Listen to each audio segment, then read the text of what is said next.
How to become a personal stylist. Hello everyone, welcome back to my channel. Today we're going to switch gears a little bit and I'm going to share my story on how I became a personal stylist, and I'm also going to share some tips on how you can get into the industry if that's what you're looking for as well.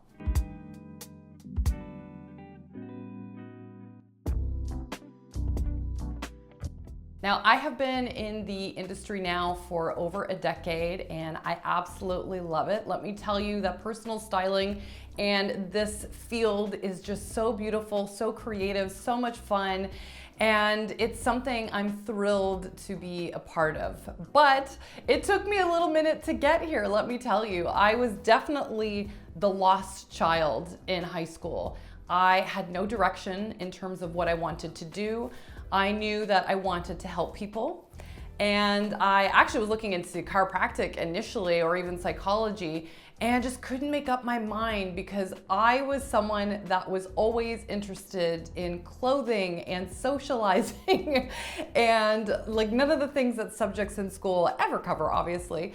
And so when it came time to picking a career for the rest of my life, when the university and college options came around, I was terrified. I didn't know what to do. And so as a result, I decided to not go to college or university for the first little while and just try out some full-time jobs. And the more I did that, the more lost I felt because I still felt like I had no direction in life. I wasn't getting any more clarity on what I wanted to do. And so I, felt like I should just explore more of fashion since that piqued my interest. Even my mom always used to say to me, like, Christy, you need to be in fashion.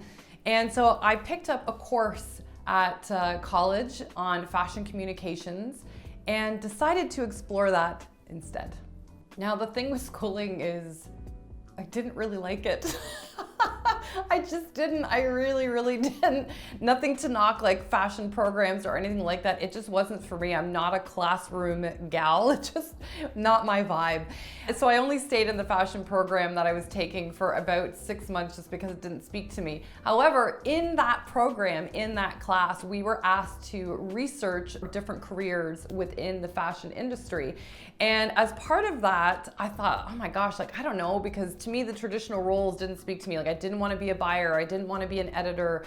I didn't want to do like any of the traditional roles that you would hear of for mainstream like fashion like industry. Like, it just didn't speak to me whatsoever. And I didn't want to do editorial styling either. Like, it just didn't speak to me. So I thought, oh my gosh, like maybe this is not going to be it for me either. And then suddenly Disney actually released a video or a film that was called The Kid. Now, The Kid featured Bruce Willis. He played an image consultant in that movie. Your brows are too dark, your nails are too long, and your foundation's too orange. Your perfume's too sweet. It's the news, honey, not the prom. And honestly, like, I'm not really quite sure what appealed to me about the film in particular because the character himself he was such a jerk in the movie, like such a jerk. Somebody call the ambulance. What did you say? But I looked at that career of image consulting and I thought, damn, that's really cool. Like, I could do that. Like, I could do that. So I decided that that was going to be my project in school. I would research image consulting and reached out to a couple of local image consultants in my area and asked them if I could interview them for the project. And they were gracious enough to say yes, which is wonderful. I loved the information I got from them. I thought, wow, like, it's a really cool job, and then just seemed to forget about the whole thing overall. Now, fast forward a little bit, unfortunately, my mom was diagnosed with cancer, and it was like the most terrible time in my life and in my family's. I felt twice as lost because my mom and I were best friends, like best friends. We would do like shopping together and we would do lunch dates together, and that was our bonding time. And we bonded other ways as well, but we both equally loved fashion. We both loved the industry. We just thought it was so exciting and creative, and that was like our time together. And before she'd passed, and I mentioned it already, she said to me, like, Christy, you need to be in fashion, right? Because she knew how much I loved it and how much it lit me up. And it was upon her fight or her struggle with cancer that she had lost a ton of weight, like a ton of weight. And in her like final month, which we didn't know of at the time, she was talking about how she had nothing to wear for an upcoming like Easter gathering that we were doing. And for her birthday, which was also around the same time, I had gone out with a friend to the mall because my mom could no longer like move really much anywhere. And I had bought her a few outfits that I was hoping that she would like and could wear because she had lost so much weight that nothing else for her fit. And she hated that because every time she looked in the mirror, it reminded her, made her feel more sick to look like everything was hanging on her. And I overheard her talking about this gathering to my dad, saying like, oh, I have nothing to wear. You know, she was, feeling really badly about it. She didn't know if her energy would have the stamina to go through this meal that we wanted to do together for Easter. And so I quickly ran upstairs because I had moved home when my mom was sick. And, I brought down her gift that I wanted to give her on her birthday in hopes that it would make her feel better and, of course, that she'd have something to wear. And it was the most beautiful experience of my life, and I'm going to keep it together so I don't cry. But she lit up in a way that I hadn't seen her the whole time she fought with cancer. And it really made an imprint on me to see the power of style and to see how good fashion could make you feel. And that was something I always knew because every time we went shopping, like we would do these things together and, like you get on this high with this new outfit that you have and like because you feel like a next level version of yourself. And to see her like light up because she had something to wear, because she felt good, because she felt like herself again, like she could recognize herself in the mirror again, was so beautiful. And that transformed my life. Like we went to that Easter gathering and everyone kept saying how beautiful and radiant she looked. And she's like, thanks, Christie picked it out for me. And it was something that just made me like, it really touched my heart and changed my life for the better. And I'm so grateful for that.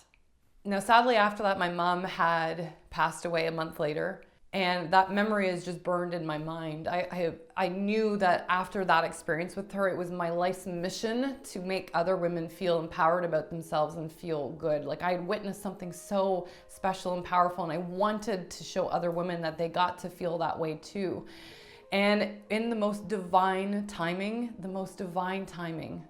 I got an email from the image consultant I had interviewed beforehand about some training that she was offering. Now, the first tip I have for anyone looking to get into this industry is get training. Get training.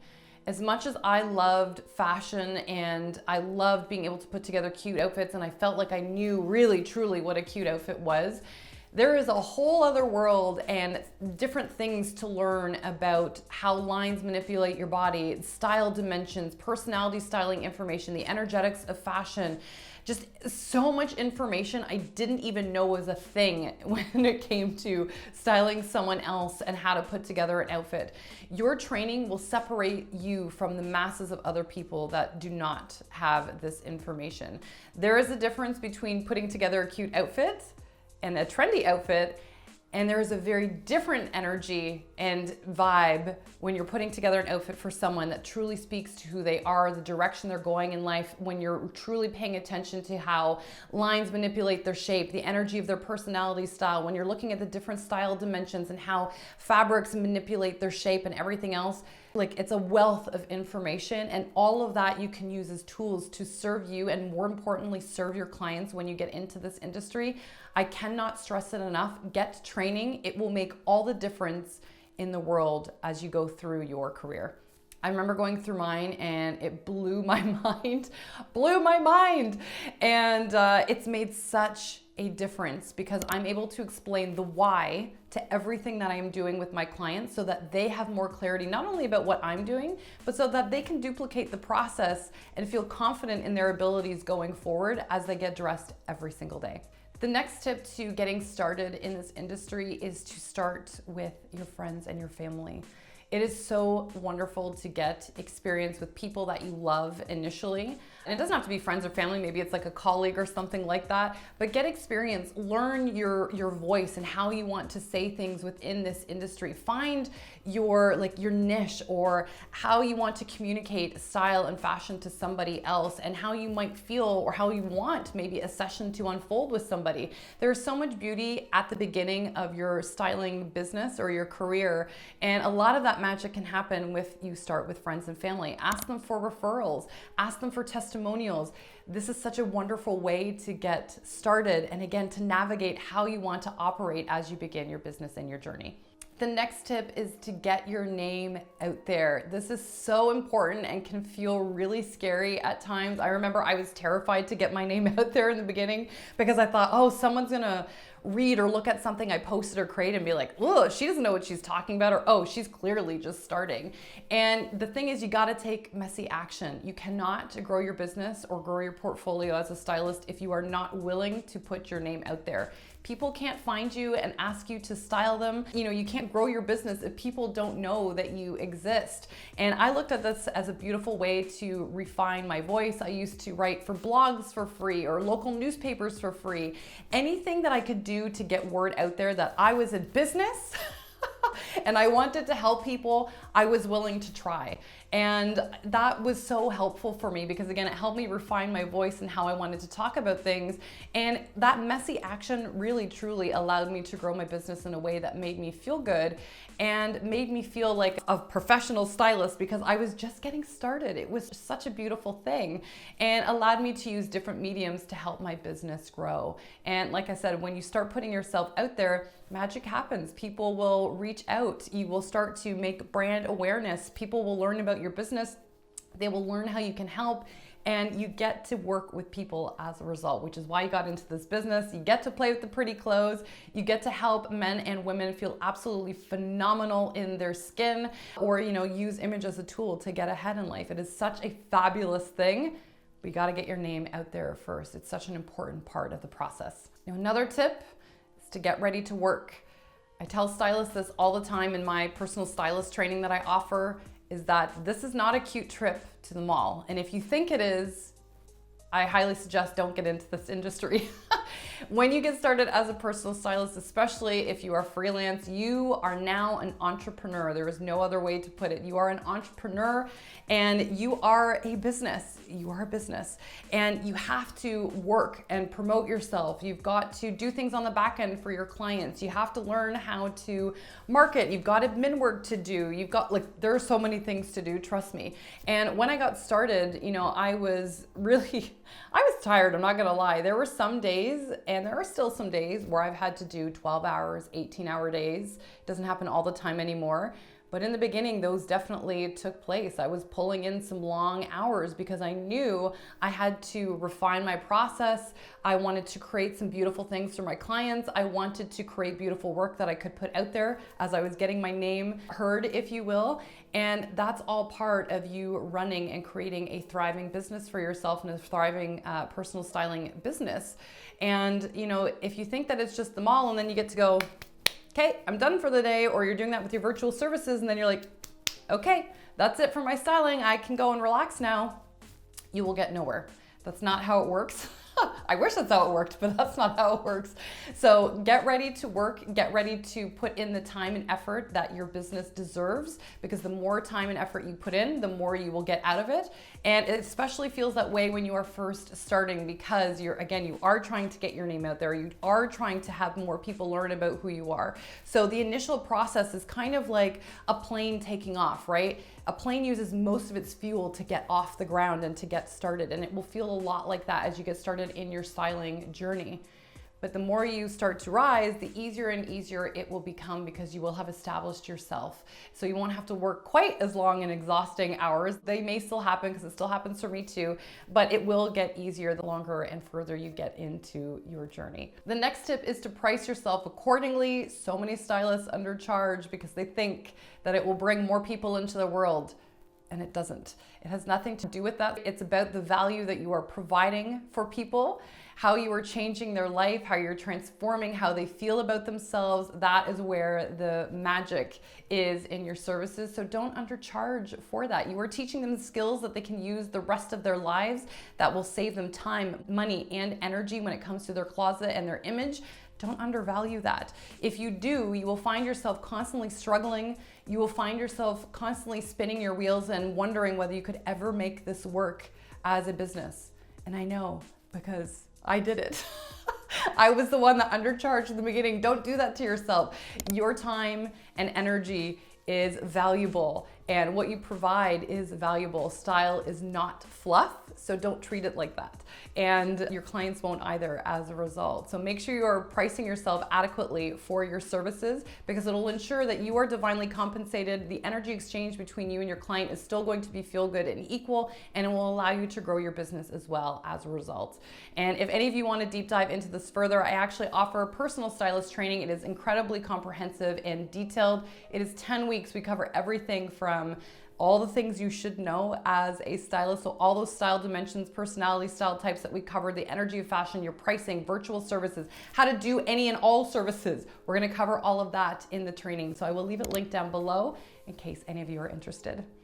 But I hope you enjoyed my story on how I got started as a stylist along with these tips, and just know that I am sending you all the love and luck in the world. If this is something that you desire at any age, then do it. Go after it.